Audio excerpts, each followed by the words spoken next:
Selamlar herkese. Bugün bu bonbon şekeri bebek yeleği modelinin yapımını size aktaracağım. İlk olarak ölçülerini vermek istiyorum. Şu şekilde boydan ölçtüğümüzde 32 santime denk geliyor.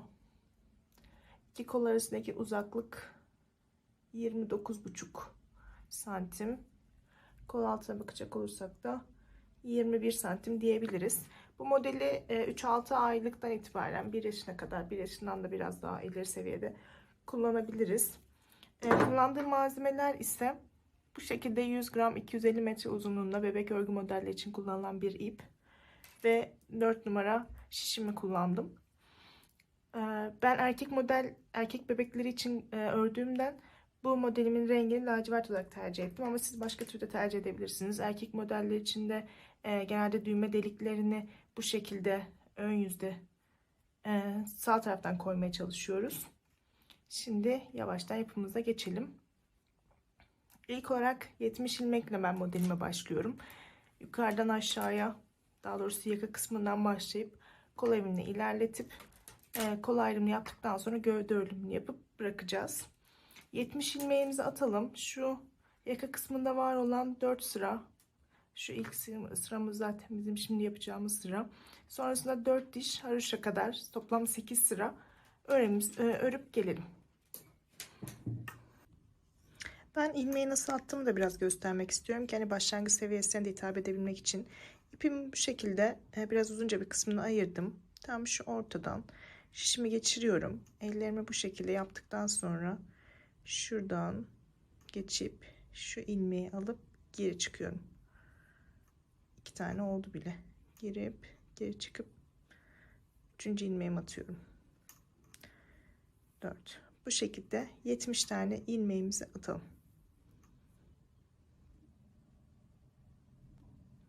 Şu şekilde 70 ilmeğimi attım. Açılmaması için de açıkçası şu kısma ufak da bir düğüm atıyorum.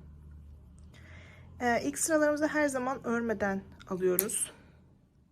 Şöyle ilk sıraya da başlangıçta göstereyim.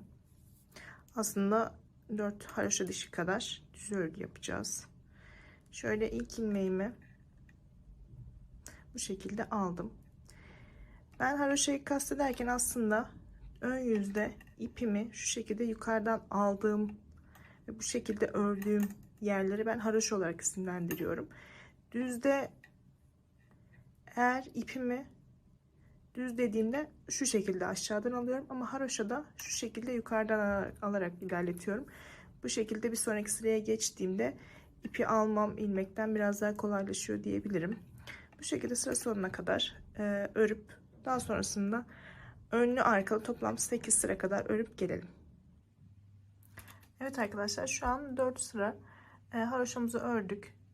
Yani 4 haroşa dişi kadar, hem önde saydığımızda 1 2 3 4 4, arkada da 1 2 3 4, yani toplamda 8 sıra. Şimdi bundan sonrası için ilk olarak düğme deliğimizi koyacağız. Sonrasında roba ayrımımızı yapacağız. Onun için ben birazdan sayıları vereceğim. İlk olarak bir düğme deliğimizi oluşturalım. Şu şekilde ipimi ilk olarak bu tarafa aldım. Buradaki ilmeğin şu şekilde içinden geçiriyorum. Örmeden çıkartıp kendime çeviriyorum. Bu şekilde şurada akışkan bir yapı oldu. Bununla beraber toplam şöyle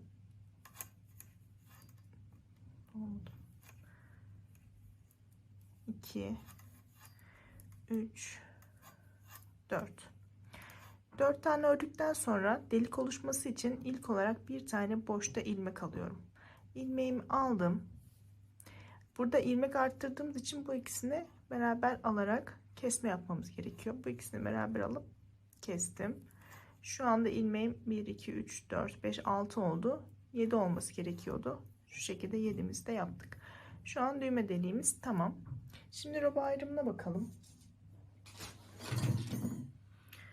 İlk olarak modelimiz, sayılar vermem gerekirse, şu 7 ilmekler hem burada hem de şu iç yüzde her zaman haroşa olarak örülecek. Burası da 7 ilmek, burası da 7 ilmek.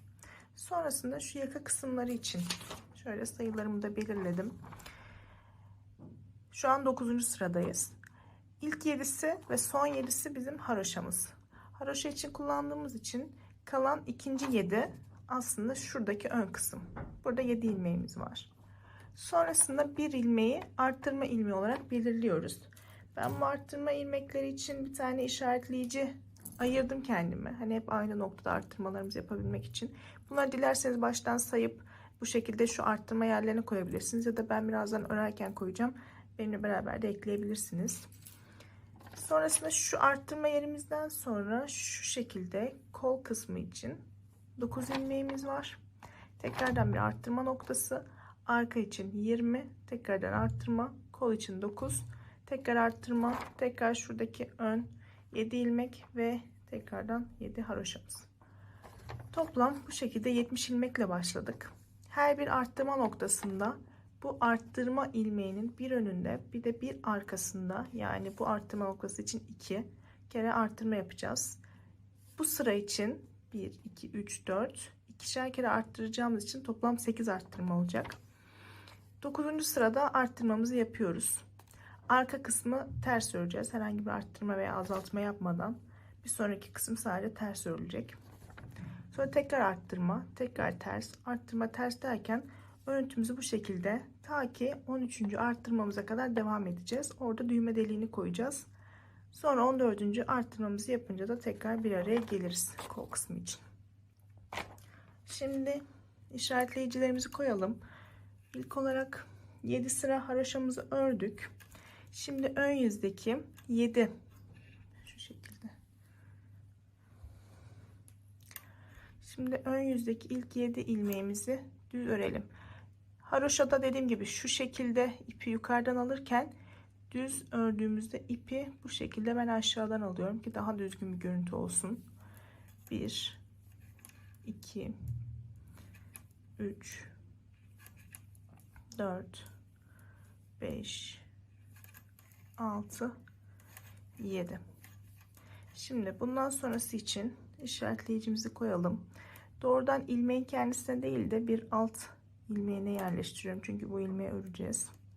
Şimdi arttırma yapmamız gerekiyor. Ben arttırmaları şu şekilde ilerletiyorum. Dolayıp şuradan ilmeğimi geçirip kendime doğru çekiyorum. Bu bizim birinci arttırmamız. İlmeğin kendisini düz örüyorum. İlmekten sonra yine bir arttırma. Arttırmamızı yaptık. Şimdi kol için 9 tane ilmeği düz örüyorum. 1 2 3 4 5 6 7 8 9. Tekrar bir işaretleyici aldım. Yine aynı şekilde bir alttaki ilmeğime işaretleyicimi de takıyorum. Birazcık kısa kalmış. Şimdi bir tane arttırma yapacağız. Arttırmamı şu şekilde yaptım. Kendime çekiyorum. Bu ilmeğimi düz ördüm.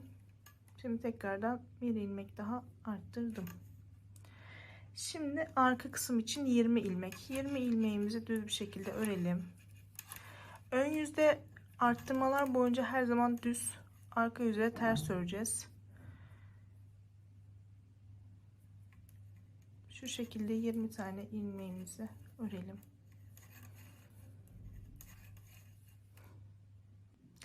Bu şekilde 20 tane ilmeğimizi ördük. Yine bir ayrıcımızı takalım.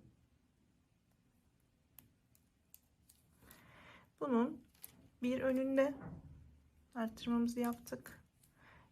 Arttırma ilmeğimizi düz örüyoruz. Şimdi tekrar bir arttırma daha yapıyorum. Bu şekilde. Şimdi arkaya yaptık. 9 ilmeğimiz kol için. 1 2 3 4 5 6 7 8 9. Sonuncu arttırmamıza da geldik. Şu şekilde bir altına da ilmeğimi taktım. işaretleyicim pardon. Şu şekilde bir arttırmamızı yapalım. Bir tane arttırdım. İlmeğimi düz örüyorum ve son kez bu sıra için arttırmamı yapıyorum. Şimdi 14 ilmek kalması gerekiyor. Son 7 haroşamız önler için ve kalan yeri de ön için düz ördüğümüz kısım. 2 3 4 5 6 7 2 4 6 7 ilmeğimiz de kaldı. Burayı da haroşa örüyorum. Toplam bu sıra sonunda 70'ti. 8 tane ilmeğimiz arttı. 78 ilmek olması gerekiyor. Her bir arttırmada 8'er 8'er ilmeğimiz artıyor. Şimdi örgümüzün arka yüzündeyiz. Burada herhangi bir arttırma veya başka bir işlem yapmıyoruz. İlk olarak ipimi şu şekilde kendime çevirdim. İlmeğin içinden ve arkadan girip çıkartıp kendime çektim. Bu şekilde düz bir akış sağladım. İlk 7 ilmeğimiz haroşamız 4 5 6 7. Sonrası için ters örüyorum. Tersi de bu şekilde arkaya alıp ilmeğin içinden geçirerek sıra sonuna kadar ters bir şekilde örelim. Sıra sonuna kadar ters bir şekilde ördüm. Şimdi bir arttırma daha göstermek istiyorum. Karışıklık olmaması adına. İlk 7 ilmeğimizi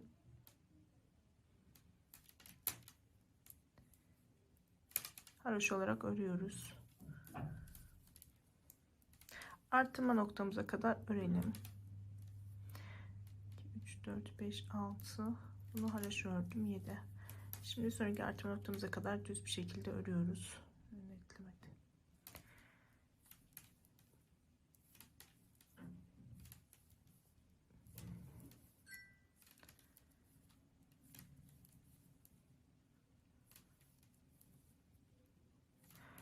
Şu an arttırma ilmeğime geldim. Yine bir sağında bunu düz örüyorum. Bir de solunda artışlarımı yapıyorum. Sonrasında bir sonraki arttırma yerinde yine artışlarımızı yapacağız. Her bir arttırma toplam 8 ilmek artacak. Yani 5. arttırmanızı yapıyorsanız 8 çarpı 5 40. Bizim de başlangıçta 70 vardı. İlmek sayınız olarak 110 ilmek olması lazım. Aralarda bu şekilde saymalarınızı yaparak kontrol edebilirsiniz. Arttırma ilmeğime geldim. Bir tane başını arttırdım. Düz örüp bir arttırma daha yaptım. Sonrasında yine düz örmeye devam ediyorum. Arttırmaların anlaşıldığını düşünüyorum. Aslında yapımızda şu şekilde ortaya çıkmış oldu. Toplamda 13 sıra arttırmamızı yapalım. 13. sırada düğme deliğini koyacağız. 13. sırada görüşmek üzere. Ben şu an örgümü tam 14 kere arttırdım. Sırama göre artık ters yüze geçtim ve kolları haroşa örmeye başlayacağım. Arttırmadan sonraki sayılarımı da şu şekilde göstermek istiyorum.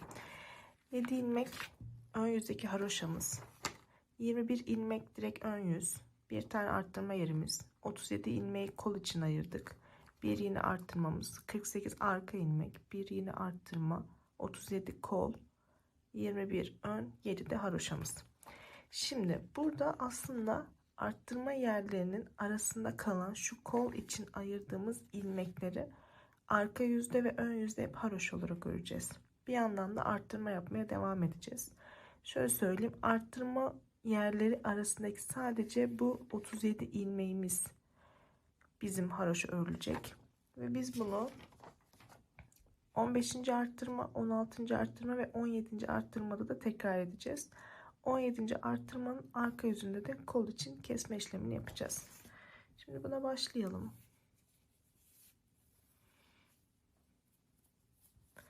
İlk olarak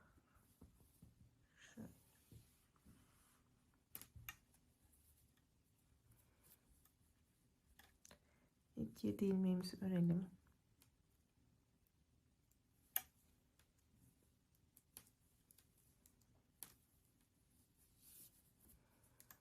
Bu haroşa örme işlemini ilk olarak aslında arka yüzdeyken, yani ters örülen alanda başlıyoruz. İlk 7 ilmeğimi ördüm. Bu ön kısma ait olduğu için buraları şu şekilde ters örmeye devam edelim.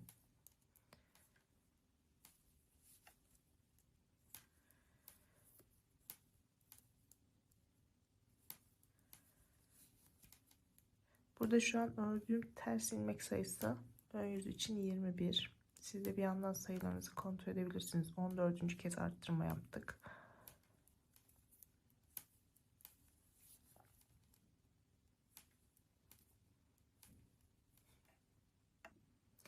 Gizli arttırma yaptığım yere geldim. Bu gizli arttırma ön yüze ait olduğu için bunu da aslında ters örüyoruz.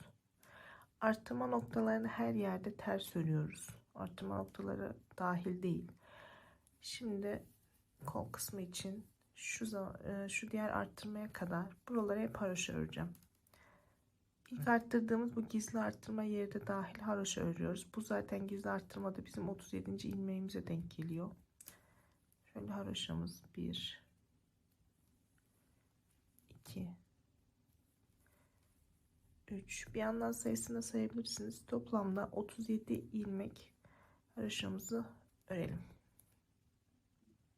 Şu an gizli arttırma yaptığım bu ilmeğe geldim. Bu ilmek de bizim kolumuza ait olduğu için burayı da haroşa örmemiz gerekiyor. Şu şekilde haroşamı ördüm. Artık şu düz arttırdığımız ilmekteyiz. Bunu her yerde ters örüyoruz. Bundan sonra diğer arttırma yerine kadar arka kısma ait olduğu için buraları ters örerek ilerletiyorum. Arka kısmı da ördüm. Şu an bu gizli arttırma yaptığım ilmeğe geldim. Bu da arkaya dahil olduğu için bunu da ters örüyorum. Şimdi bu düz arttırma yerimize geldik. Bu ilmek her yerde ters örülüyor. Kol için ayırdığımız son 37 ilmekteyiz. Burası da artık haroşa örülecek. İlk arttırdığım, gizli arttırma yaptığım ilmek, diğer ilmek. Hep bu şekilde kol sonuna kadar haroşamızı örelim. Kol için haroşamızı örerken son artık ilmeğimize geldik. Bu ilmeğimizi de şu şekilde haroşa olarak örüyorum. Artık arttırma ilmeğimiz. Bunlar ön yüze ait olduğu için bu kısımları ters olarak ilerletiyorum.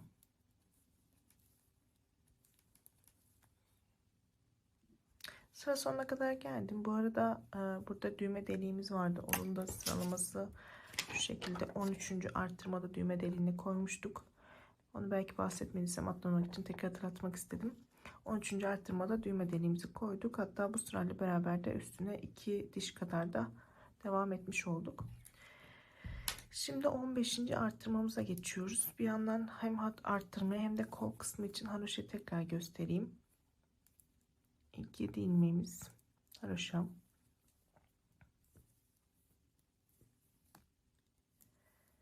Buradan şu ön yüzün ilk arttırmasına kadar örelim. Ön yüzün bu kısımlarını ilerlettim. Şu an arttırma yerine geldim. 3 sıra daha arttırma yapmamız gerekiyor. Şu şekilde ilmeğimi arttırdım. Bu ilmeği düz ördüm. Tekrardan ilmek arttırdım. Kol kısmı için haroşamızın ilk dişi ortaya çıktı. Bu kısımları yine haroşa olarak ilerleteceğiz. Bu arttırma yerine geldim. Şimdi arttırmamızı kol için yapalım. Düz gelen ilmeğimizi düz örelim ve bir kere daha arttırmamızı yapalım. Bu arka kısmı da sıranın sonuna kadar, yani arkanın sonuna kadar düz bir şekilde örelim. Düz ördüğümüz ilmeğe geldik. Şimdi bir arttırmamızı şu şekilde yapalım. Burayı düz örüp bir arttırma daha yapıyoruz. Şimdi kol için geldiğimiz kısımda buraları haroşa olarak ilerletiyoruz.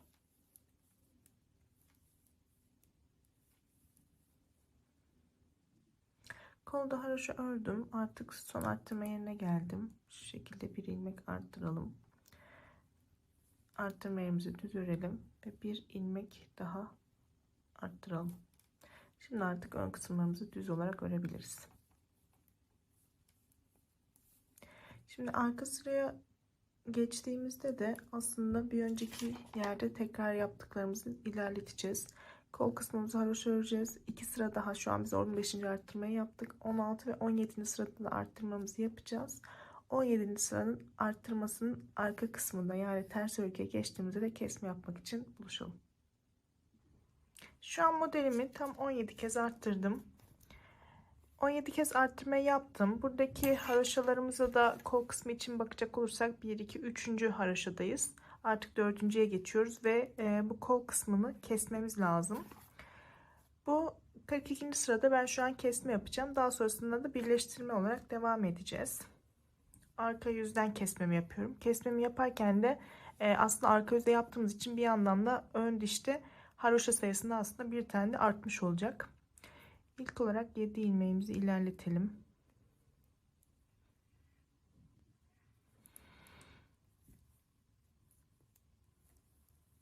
Ve buradan ters bir şekilde ilk kol arttırma yerimize kadar ilerletelim.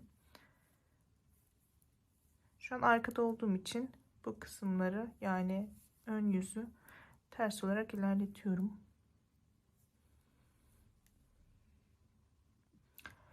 Koldaki ilk arttırmamıza geldik. Buradaki arttırdığımız ilmek ön yüze ait olduğu için burayı da ters bir şekilde örüyorum. Arttırma noktamızı, şu düz gelen ilmeğimiz her yerde ters olarak örülecek. Onu da ters örüyorum.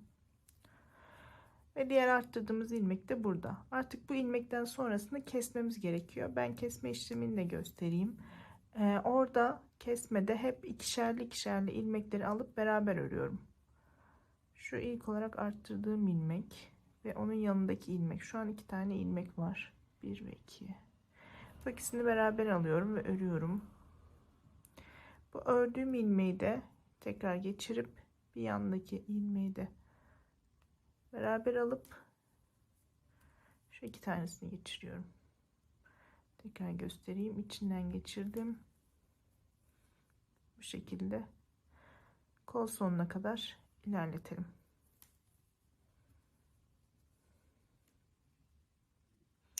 Kol kısmını bu şekilde kestim. Keserken çok sıkı bırakmamaya çalışın. Bir tık daha esnek bir yapı olsun ki herhangi bir büzüşme olmasın. Şu an arttırdığım bu ilmek, arttırdığımız ilmek, bu ikisini şu şekilde beraber kesiyorum.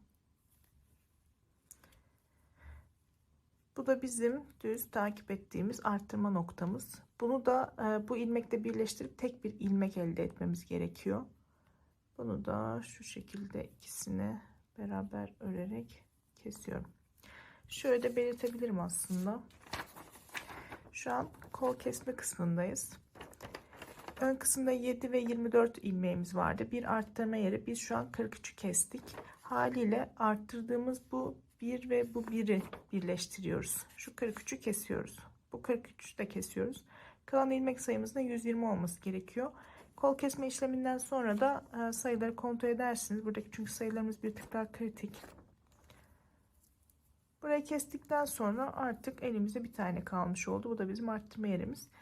Diğer kola kadar, yani şu arka kısmını arka yüzde olduğumuz için de ters olarak ilerletiyorum.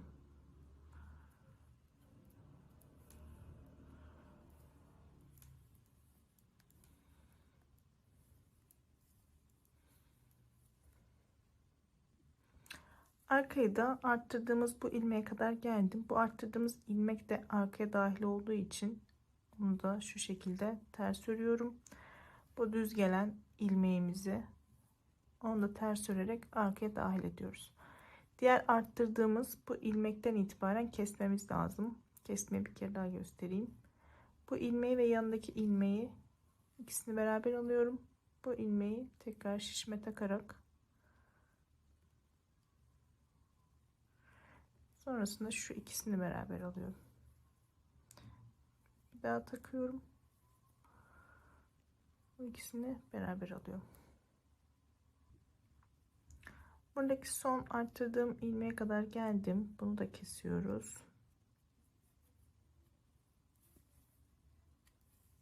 Şu an elimize kestiğimiz ilmek var. Bu da düz gelen buradaki ilmeğimiz. O yüzden onu da aslında kesip son bir tane ilmek bırakmamız gerekiyor. Sonrasında bu ikisini beraber alıyorum. Tek ilmeğim burada. Diğer arttırdığımız ilmek de burada. Burayı artık ters olarak ilerletebiliriz.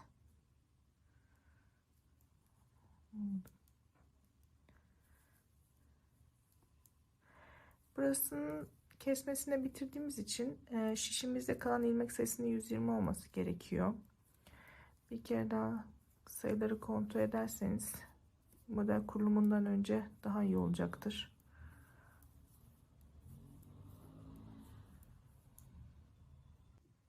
Bu şekilde kol kısımları için kesmemi yaptım. Artık buraları birleştirmeye başlayabiliriz şu şekilde. Sadece bir farklılık yapacağız. Bizim toplam 123 ilmeğe ihtiyacımız var. Şu an bu arttırdığımız iki noktanın arasında, yani kol kısımlarından bir tanesinde bir ilmek arttırıp ikisini birleştireceğiz. Diğer kolda ise, ikinci kolumuzda ise iki tane gizli arttırma yaparak, iki ilmek arttırarak birleştirme yapacağız. Yani toplam ilmek sayımızı 123'e çıkarmamız gerekiyor. Onu da şu şekilde ilerletelim.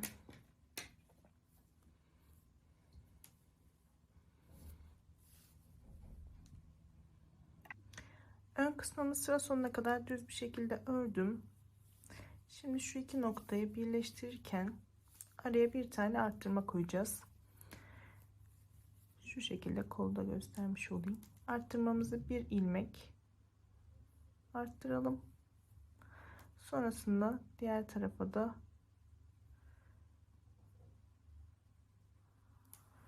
bu şekilde düz örmeye devam edelim. Sadece arada dediğim gibi bir tane arttırma yaptık. Şimdi diğer kola geldiğimizde de iki tane arttırma yapacağız. Bu şekilde arkaya da bitirdik. Bu iki kolu bağlarken de iki kere arttırmamızı yapacağız. Şu şekilde birinci arttırmamızı yapalım ve yan yana ikinci arttırmamızı da yapalım. Bu tamamen sayının düz devam etmesi için, yani sayının da model kısmında, bonbon kısmında tutarlı olmasını sağlamak için. Sonrasında sıra sonuna kadar devam edelim.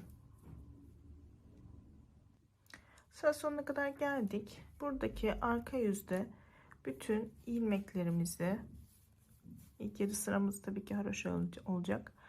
İlk 7 ve son 7 ilmek haricinde kalan bütün ilmeklerimizi haroşa olarak örelim. Bu aslında hem diğer modele, yani bonbon kısmına geçiş sağlayacak, hem de az önce arttırdığımız ilmeklerin boşlukta kalmaması için onları da haroşa ile beraber birbirine bağlamış olacağız. Haroşa da önden örüyorduk şu şekilde. Aslında arka yüzdeyiz ama haroşa ile beraber düz bir şekilde örümümüzü yapıyoruz.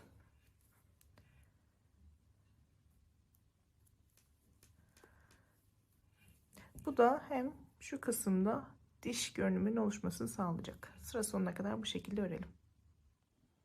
Sıra sonuna kadar düz bir şekilde geldim. Şurada da şöyle haroşa dişimiz oluştu. Bundan sonrası için artık model kurulumuna geçebiliriz. Şu şekilde ben de örüntümü çıkardım. Model kurulumu için 6 sıra boyunca düz ters düz ters düz ters şekilde ilerletmemiz gerekiyor. Toplamda 3 haroşa dişi kadar örgümüzü örelim. Şu an toplamda 6 sıra kadar ön yüzde düz, arka yüzde ters olarak örgümü ördüm. Haroşa olarak da sayarsak 3 haroşa dişi kadar. Bundan sonrası için model kurulumuna başlayabiliriz. İlk 7 ilmeğimizi düz ilerletiyoruz haroşa olarak.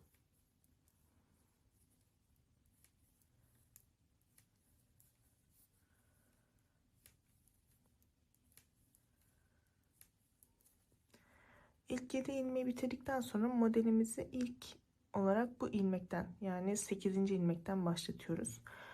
Şöyle bir yapısı var. Aslında ilmeğimi şişten çıkartıyorum ve 4 sıra kadar bunu söküyorum. 3, 4. Sonrasında içinden geçirip bu dördünü de şişime takarak şöyle düz bir şekilde örüyorum. Sonrasında 3 tane ilmeği düz örüyorum.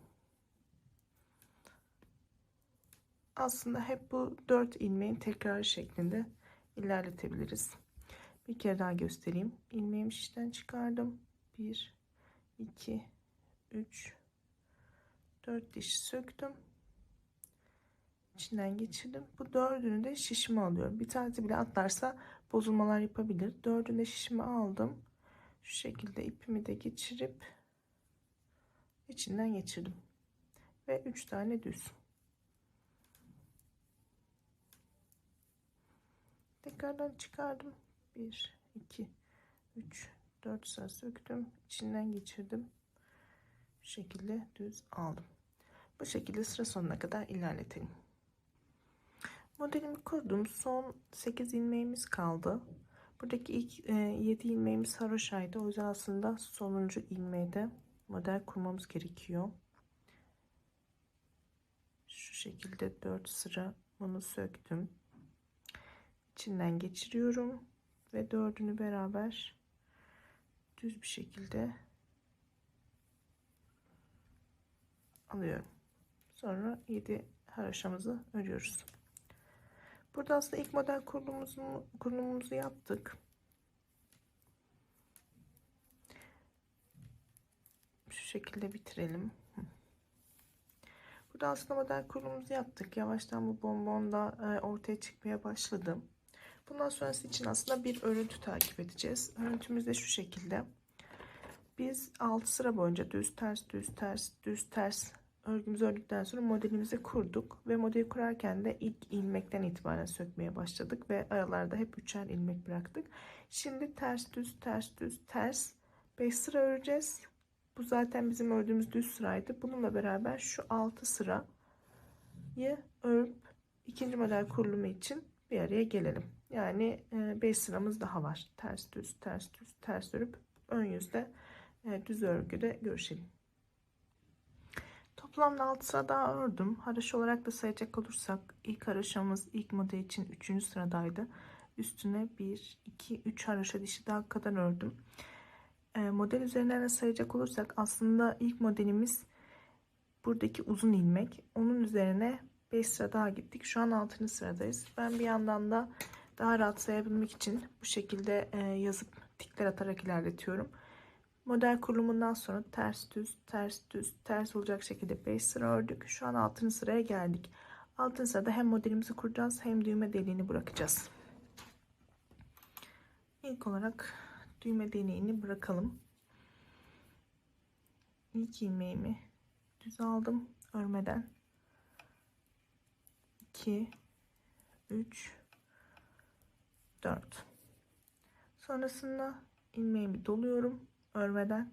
Doladığım için bu ikisini beraber alıyorum. Bu da 7. Haroşa dişi olarak da bakacak olursak bir önceki düğme deliğinin üstüne 12 haroşa dişi kadar ilerlemiş olmamız gerekiyor. 1, 2, 3, 4, 5, 6, 7, 8, 9, 10, 11, 12. dişte de düğme deliğini bırakmış olduk. Şimdi biz bir önceki model kurulumunu burada ilk ilmeğe yapmıştık. Ama çapraz bir görüntü oluşturmamız gerekiyor. Yoksa her seferinde aynı yerde ilerler. O yüzden o çaprazı elde etmek için 7 ilmekten sonra 1, 2 ilmeğimi düz örüyorum. Bu 3. ilmeğim bunun aslında şu bonbon görünümünün tam ortasındaki ilmeğe denk geliyor. Bu ilmeğe model kurulumunu yapıyorum. Yani burada 1. ilmekteydim. Burada 7 haroşa dişinden sonra 1, 2, 3. ilmeğe model kurulumunu yapıyorum. 1, 2, 3, 4. 4 sıra kadar söktüm. 4 söktüğüm yerde şişimde. Hepsini beraber aldım. Yine arada 3 ilmek. 1, 2, 3. Tekrardan kontrol edelim. Buradaki bu bonbon görünümünün tam ortasındaki ilmekteyim. Bunu yine söküp 1, 2, 3, 4. Dördünü şu şekilde beraber aldım.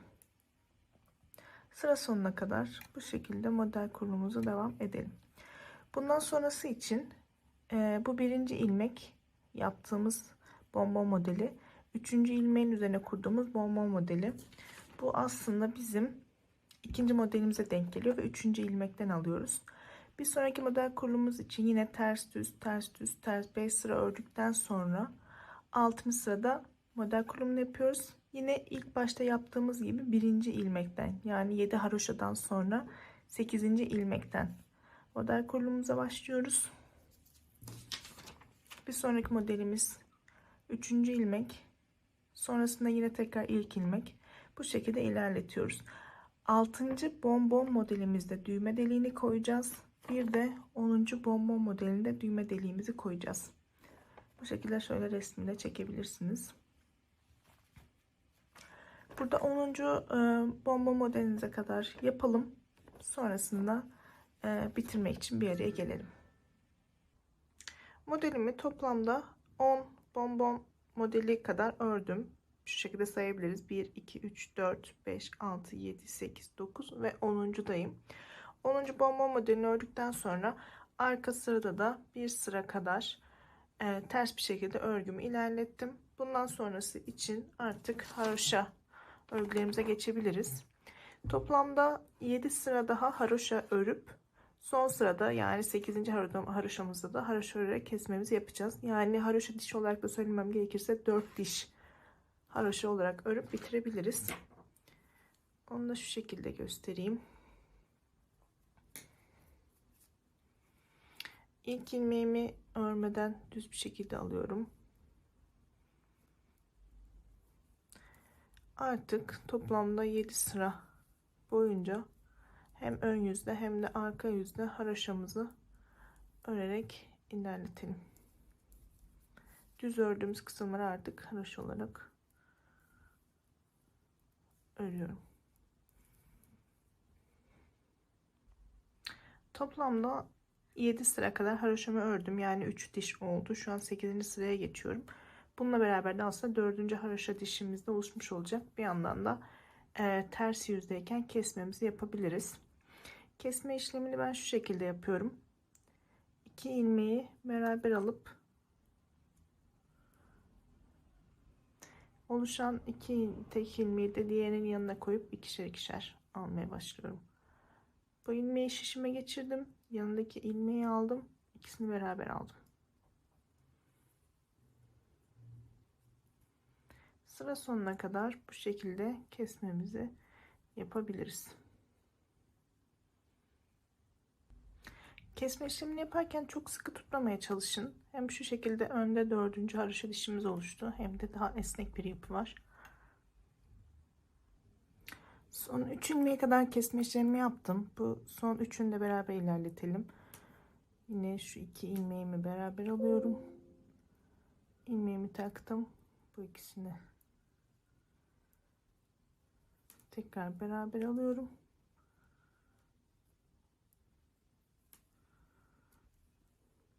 Son ilmek kaldı. Bunu da sağlam olması için bir kere daha şu şekilde içinden geçirerek şöyle ipimi sıkılaştırıyorum ve bitiriyorum. İpimizi de keselim.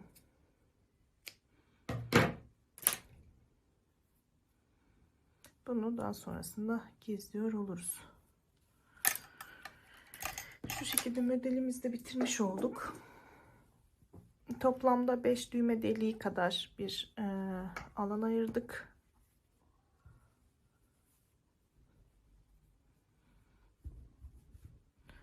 Ve modelimiz de bitti. Elimde bu model için ayırdığım 2 farklı renkte düğmelerimiz var. Tercihe göre bunlar kullanılabilir. Bunlar tamamen çocuk, bebek örgü modelleri için kullanılan düğmeler. Ama ben biraz daha sade ve büyük olmasını istediğim için bu şekilde de bir düğme kullandım. Modelimiz de aslında isteğe bağlı olarak 5 veya daha az sayıda düğme veya daha sık aralıklarla daha çok sayıda düğme kullanarak da ilerletebilirsiniz.